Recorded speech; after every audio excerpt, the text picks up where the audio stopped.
so hype right now. Anything's possible. Oh, my mama. Oh, my mama made it, ma. Anything's possible. Yeah. Rain and Jay's back with the vengeance. All the real Celtics fans in attendance.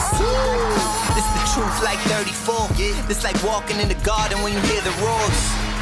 The crowd goes crazy. Most in-depth coverage on the daily. Mainly podcast royalty, the content kings. When you talking about the franchise with 17 rings. Focus like Danny at the deadline. Global but it got a local feel like the red line, the blue line, the green line. Play it in between time. I'ma throw my C's jersey on in the meantime and press play. When the F's done, I can't wait until the next day. Trying to stay in tune with the C's, that's the best way.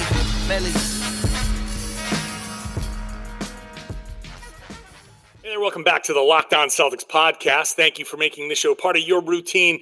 I'm John Karalis here with a special series for you. This week and next week, it's a deep dive into the Brad Stevens coaching era. If you remember, if you're a regular listener, back when the pandemic shut down the NBA, Mike, Dynon, Chuck McKenney, and I took turns talking about the entirety of Boston Celtics history from day one, from the formation of the team, getting us all the way into the Brad Stevens era.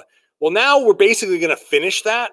And now that Brad Stevens has moved upstairs, we're going to take a deep dive, 7-episode deep dive into that Brad Stevens coaching era.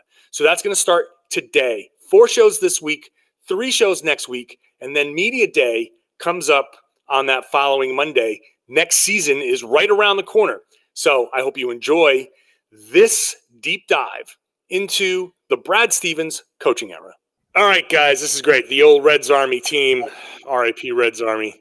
The fellas here going back through the Brad Stevens era. So let's go back to July 3rd, 2013, 8 years ago. I can't really remember 8 days ago, but we're going to go back to 8 years ago. And that initial shock, I do remember I was working at NBC in New York at the time. And I'm sitting there in the newsroom and someone looks at me because they knew I was all into the Boston Celtics. And they said, "Oh, you guys hired Brad Stevens." I said, "What? Who? Huh?" Completely shocking, completely out of nowhere. Danny Ainge hires Brad Stevens. And oh, by the way, a week later, trades Paul Pierce and Kevin Garnett. Welcome to Boston, Brad Stevens. There go 2 superstars out the door, ready for the rebuild. So let's start with Chuck. What was your memory there, that first moment of Brad Stevens getting hired? Yeah, no, I mean, like you, I was just stunned, right? Because his name was there was no speculation that he would be brought on. There was no speculation. I don't recall much speculation about a lot of coaches, or if any, and Stevens even being in the mix. So sometimes you say, okay, you're hearing a few names, and maybe there's one that you don't think will make it, and he does make the cut. That's surprising. I mean, Stevens literally came out of left field. And I think for me, I'm not the biggest NCAA fan, but I knew enough that, Stevens had success. But, 1, he was a college coach. 2, he was from a small program. Granted, they had some success. He just didn't seem like, we'd come off, I don't know how many years, 7 years of big names of Doc Rivers, Paul Pierce, Kevin Garnett. The Celtics were prominent. And I know that the pendulum was shifting and the rebuild was starting, but I think that just added to the sort of shock value, Stevens, that it was Stevens, like, holy shit, we're rebuilding and we're doing it with this sort of mild-mannered, inexperienced college coach who it just didn't give me much confidence. So I don't know. I think it was a combination of everything that sort of influenced, why I wasn't super high on Stevens. And I'm sure at the time I, was highly critical of but, it was just it was shocking. And I felt like it just was the opposite of what we had kind of had experienced over the past 7 years, and I just had a hard time coping with it. I know. After Doc Rivers comes in and basically gets traded to the Clippers, right? There's a lot of animosity about Doc bailing, because I remember at the time it was, Doc had recently said, I want to stick through this. I want to be a part of this. And then, he'd signed an extension, and then all of a sudden, Mike, Doc's out, and this college coach. Now, if you watch the Final Four, you remember the Butler teams and the Gordon Hayward, nearly hitting that shot to beat Duke. But it's still, you knew a college coach coming in with that, no real fanfare at all. There was, that, like Chuck said, there's that initial, like, oh boy, this guy is here to march us to the bottom. Well, my first thought was it's kind of a low-key tanking move by Danny, because college coaches coming into the NBA, not many of them had success up to that point. You could probably just count on one hand how many of them had actually done anything good, succeeded in any way. And so I figured at least for 1 year they're going to have a learning curve, and if they lose, Celtics lose, so be it, because we had no expectations, and we knew the roster was going to be turned over, and lots of players were going to be coming through. And that's what happened. When I thought about it after that, it's kind of like the Alonzo Mourning gift on Twitter, yeah, I could see that, because Brad had success with small school teams. He got the best out of his players, and that proved to be true when he came to, because he got, to name the most famous case, Jordan Crawford, Player of the Week. I mean, he got Jordan Crawford. He got the lesser known players to overachieve, and when he did that for his whole career mostly, and then with the Celtics until the last couple of years, and that stopped happening, and that's when the team started to decline. But that was my take at the time. He was a surprise, because we never see what was going, but in the end, it was a good reason to hire him. Yeah, I mean, I think people quickly kind of saw the vision, and you hear the stories, looking back on it, that, Danny Ainge was at that game, and he said something, I forget who he was with, or he was with one of the owners or somebody else with the Celtics, and they're at that game, and somebody, he says, we're looking at the best coach in college basketball right now, and someone says, oh yeah, Coach Ken. He goes, no, Brad Stevens. And that was his kind of obsession. Like, he had an obsession with Brad Stevens, and you don't realize it because, at the time no one was really paying attention to him, but his jump to the NBA was imminent. He was about to make that jump to the NBA. And it was now looking back on it, we didn't know at the time that it was imminent, but somebody was going to hire Brad Stevens. He was going to make that leap into the NBA. And so Danny Ainge kind of jumped at it and said, you're going to be our guy. And I think hiring him to kind of oversee the rebuild allowed them to, hey, you're going to build with the team. I said at the time, if you're going to hire this guy out of college, this is the time to do it.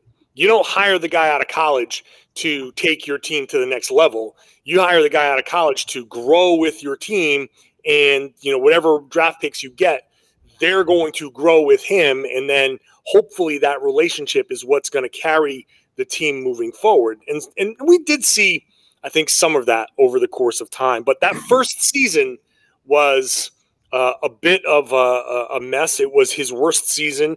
Obviously, they had just traded Pearson Garnett, like I said. He goes 25-57 in the 2013-14 season.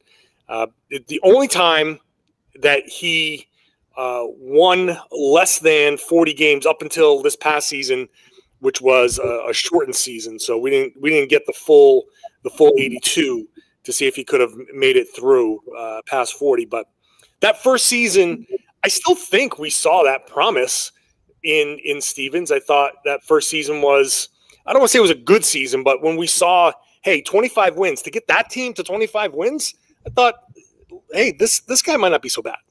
We're going to continue the conversation after I tell you about our sponsors. If you have excessive perspiration, then you need to try SweatBlock. It's a handy wipe that you can apply. You take a shower, you wipe this wherever your problem area is, and then you go to bed. And in the morning, you wash it off, and then it can work for up to 7 days. A doctor created that to solve his own excessive perspiration problem. It worked for him. It can work for you. It's doctor created, doctor recommended. If it doesn't work for you, they have a dry shirt guarantee. That means you will get your money back. So no risk to try it.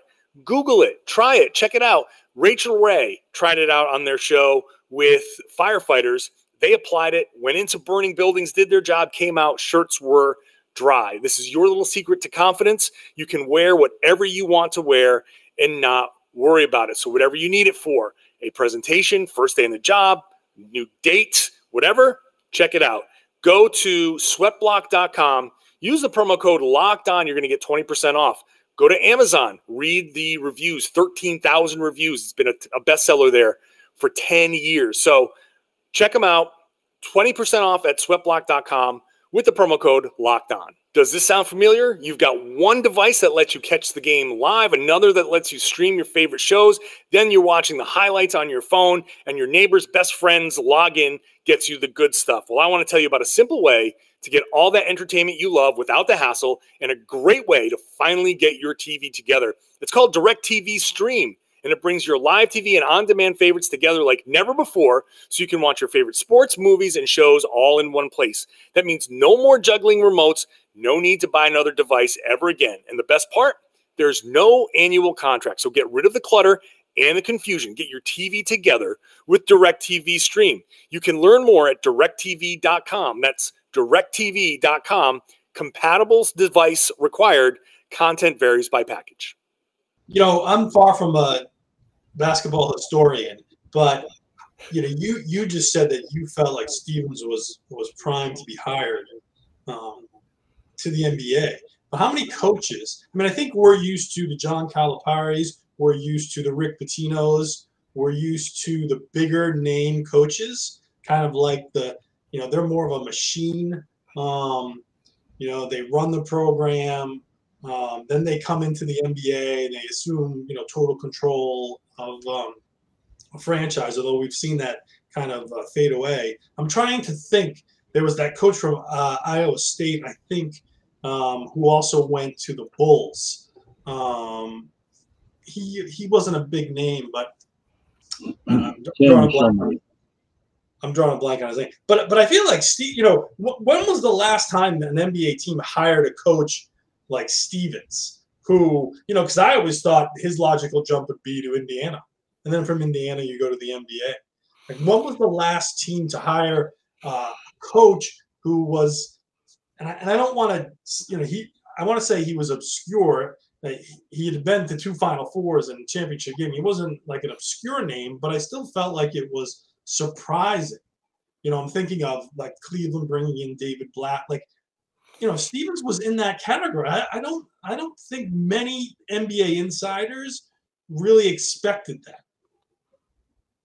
No, it was super quiet. No one had any leaks. No one had any foresight and said, "Hey, the fact that Brad Stevens was going to get hired that season came out well after the fact." This was 2-3 years into his career. You talk to him and you hear the stories coming out that, hey, someone was going to jump on Stevens. If it was not that summer, it was going to be the season after, because he what he was doing with Butler, and it's Butler, not Duke, not North Carolina, not Indiana, and if it wasn't for the NBA, then maybe he would have gone that route, Chuck. But I think that his ability to kind of get the most out of these young guys, to recruit and get high-level players to recognize these guys and their strengths and to play to their strengths. That was the early kind of that sign that Stevens was going to get something out of most players, because he gets Gordon Hayward, the tennis player, to come over and focus more on basketball and all of that. He sees what the players do best, and what made Brad so desirable there and what made him so good so early especially was, I know you with the ball in your hands, like Evan Turner, I'm going to put the ball in your hands. People try to pigeonhole guys and say, hey, you're a player that needs to, because of your size and your build and all of that stuff, you need to be this. And Brad Stevens would say, no, these are your skills. We're just going to play to your skills, and I'll figure out the rest, how to work it around you. And that's how we ended up getting most of the guys. And that's why he was eventually so sought after. Chuck, the guys you named, they all flamed out in the NBA. So, yeah, that's why we were concerned. We didn't know really what to expect from a college coach. But it was only right away we got a pretty good sense of maybe Brad was going to be good. And maybe Danny did know what he was doing by hiring him. Because you both remember the game-winning shot that Jeff Green hit in Miami. That was the seventh game of Brad coaching in Boston, where the Celtics were down 2. There was 0.6 of a second left, and he had a timeout. He called it. They inbounded from half court, and they set a back screen or something, and Jeff Green was open all the way in the far corner. And they got the ball to him, and he drained a three-pointer at the buzzer. And it was like, oh my God, we won the Super Bowl, or we won the finals.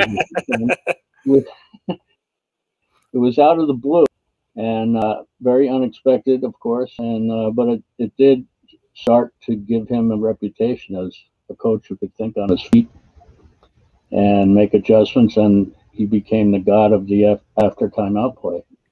Yeah. So I don't think it was. I think it was pretty quick that we started to feel comfortable with him. Yeah. So Tim Floyd is that coach from Iowa State who ended up going to Chicago. I just looked him up, but yeah. So I think you guys are both right. So we saw throughout the first couple of years, Stevens had this ability to identify player strengths and then kind of like plugging them in the right spots within a team to kind of make them somewhat successful. I mean, the first 2 years were still pretty rough, but you're right. We would see it with guys like Jordan Crawford and later Evan Turner. So that was, one thing. And then there was the after the timeouts. I think he started to develop a reputation of being a good X and O guy, scheming these after timeout plays. So I think we started to see what his talent was, and then by that third season, or maybe it was the fourth season, he started to overachieve. Right, there were teams that he was. I think it was the third season they won 48 games. Right, I'd have to check that. Yeah. But and then we started to say, okay, well now he's overachieving, and that's a sign of a really good coach. So that was another sort of period where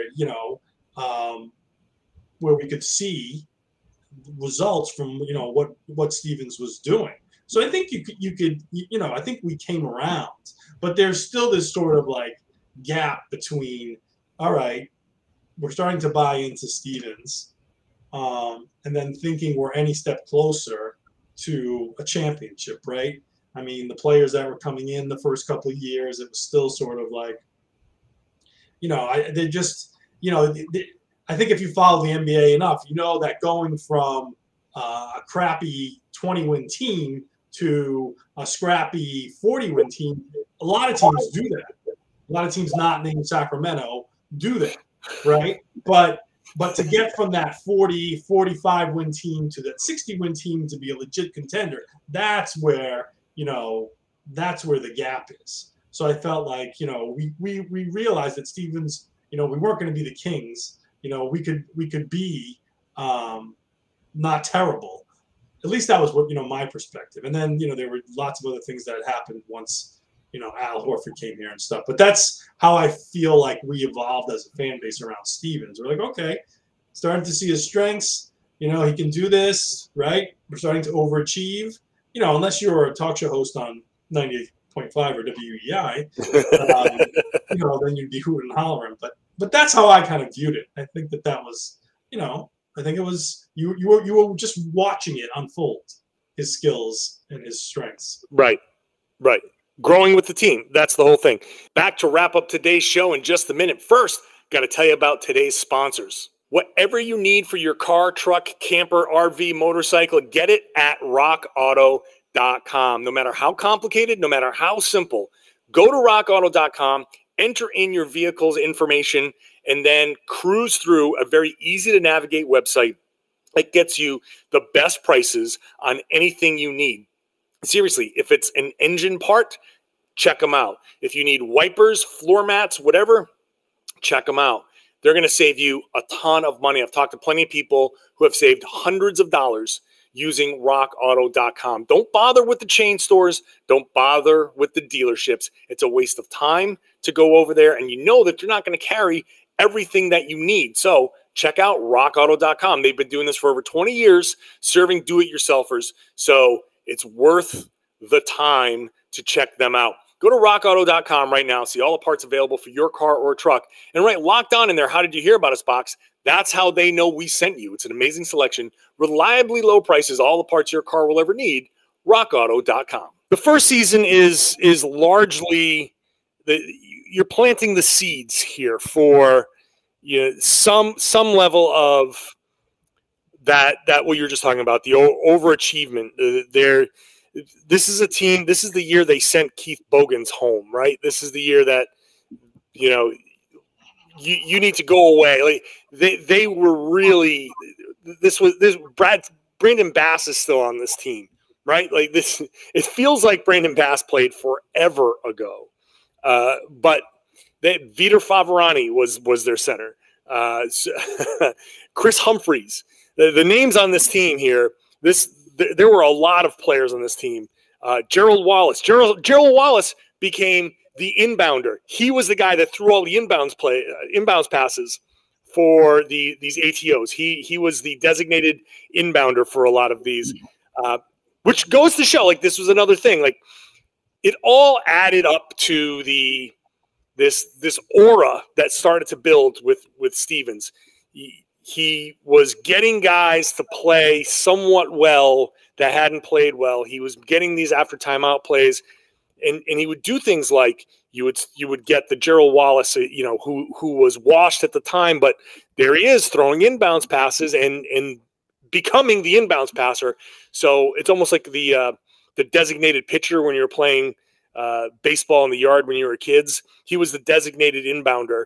And all of these little things added up to, the common denominator here. All the arrows pointed back to Brad Stevens figuring this stuff out. So if we look at anything from this first season, obviously not many wins, only 25 wins, but we're planting the seed for the next season where the Celtics really start to overachieve.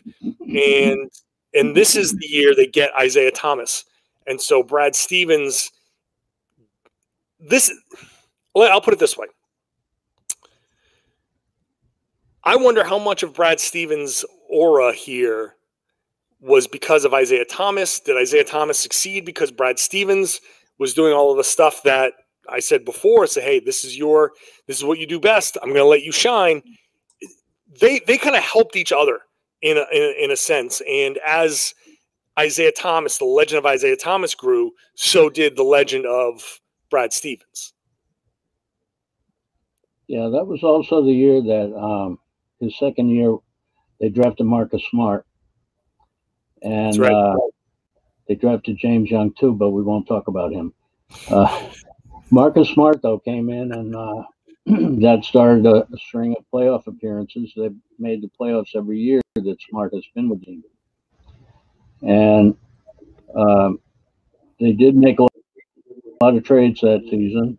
Jeff's gone. They had guys come in that were there for a few weeks or a couple of weeks, and then they were gone too, like Brandon Wright. When we did this the first time, we had the list of Danny Ainge's transactions, and it's like a phone book. He That's made right. so many trades, and this one particular season, the 2014-15 season, he probably made more trades then than ever.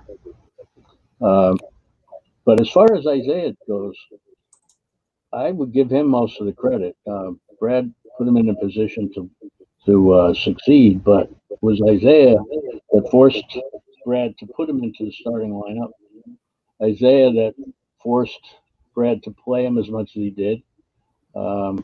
Isaiah just, he came out of nowhere, and he became a folk hero in Boston. And back to Smart for a second, we like to say that we love him and we trust him, but nobody was loved more than Isaiah Thomas, and we trusted him for sure. Some of us would still like to see him come back. In the contract. Plenty of people would, yes. Well, so I guess as we try to evaluate Brad Stevens, this is what happens when we evaluate head coaches, isn't it? If the players are good, then the coach is good, right? If the players stink, then the coach stinks because he can't make the players better. Isaiah Thomas, there was clearly something. He was shining in Boston, unlike he's shown anywhere else, right? He never got that opportunity, and maybe yes, he did force his way into the starting lineup, but at the same time, Brad Stevens did make the call to say, hey, you know what? We're not going to bring this guy off the bench like he normally has. And like many of us argued for, like here was a guy who was, 5'11" or whatever, less than that, and career bench guy. And here he is. He comes in, he's thriving off the bench. And people like me, I know I made the argument, like this works. Don't mess with it. Part of this is probably because he's going up against second units. Let's not mess with this. But Stevens and like Isaiah Thomas forced his way into that, but also Stevens kind of made it so he bought into it as well. So it's almost like a chicken and egg kind of thing, right? It's kind of a is this more Isaiah? Is it more Brad? I don't know. I kind of want to say I always skew towards the players. So I do want to say it's mostly Isaiah.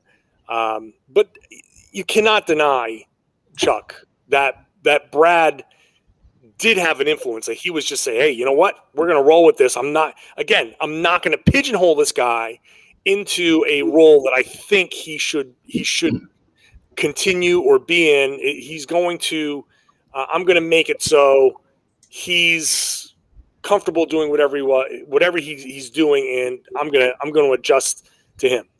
All right, that's part one. We still have 6 more to go. We're going to continue that conversation about Isaiah Thomas and ask the question, if it wasn't for Isaiah Thomas, how is Brad Stevens perceived as a coach right now? That's coming up tomorrow, so make sure you're subscribed to get the rest of this series. And again, that's 7 episodes. This was part 1, 6 more coming, and then I'm back to get into the beginning of next season. It's wild. So please subscribe, whether it's listening on the podcast or on YouTube. Please check it out and share the podcast. Tell your friends that they should be listening to the Locked On Celtics podcast here on the Locked On Podcast Network.